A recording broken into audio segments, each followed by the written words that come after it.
పెట్టిండ్రు. యాక్చువల్గా బండి సాయి భగీరథ్ ఎప్పుడు కూడా నన్ను గాయపరిచింది ఈ అమ్మాయి అని ఎక్కడ చెప్పలేదు. నేను నిన్న వనపర్తిలో చెప్పినా, ఇవాళ మళ్ళీ చెప్తున్నా. బండి సాయి భగీరథ్ తన కంప్లైంట్లో ఎక్కడ కూడా ఈ అమ్మాయి నన్ను చంపుతా అని లేకపోతే నన్ను గాయపరుస్తాను ఎక్కడ చెప్పలేదు. కానీ కరీంనగర్ పోలీసులు ఏం చేసిండ్రు, 308 క్లాస్ 5 పెట్టిండ్రు.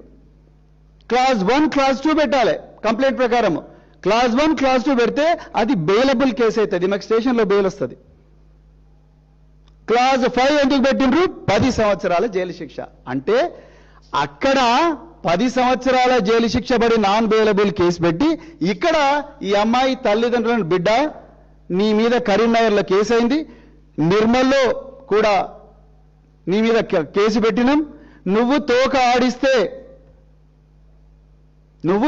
ఆడిస్తే నిన్ను లోపల వాడేస్తాం అని చెప్పి పంపించిన తర్వాత కదా ఇక్కడ అక్కడ అయిపోయిన తర్వాత ఇక్కడ పోలీసులు కుట్రపూరితంగా Pet Bashirabad commissioner of police Cyberabad, Pet Bashirabad ACP, Pet Bashirabad DCP, Pet Bashirabad inspector వీళ్ళందరూ కూడా పలుకొని section 11 and 12 of POCSO act పెట్టిండ్రు. కేవలం 2 సంవత్సరాలు లేదా 3 సంవత్సరాలు.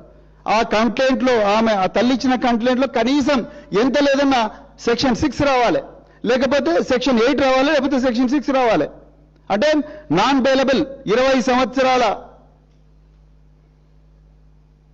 ఇది రావాలి కదా, శిక్ష పడాలి కదా, అప్పుడు నాన్ బెయిలబుల్ అవుతుంది. కానీ ఇక్కడనేమో ఈ అమ్మాయి బండి సాయి భగీరథ్ మీదనేమో బెయిలబుల్, అక్కడనేమో బాలిక మీద నాన్ బెయిలబుల్. కవిత గారు మీరు ఇంత అనలైజ్ చేసిండ్రా మేడం? తెలంగాణ అమ్మ అన్నారు కదా, ఇంత అనలైజ్ చేసిండ్రా?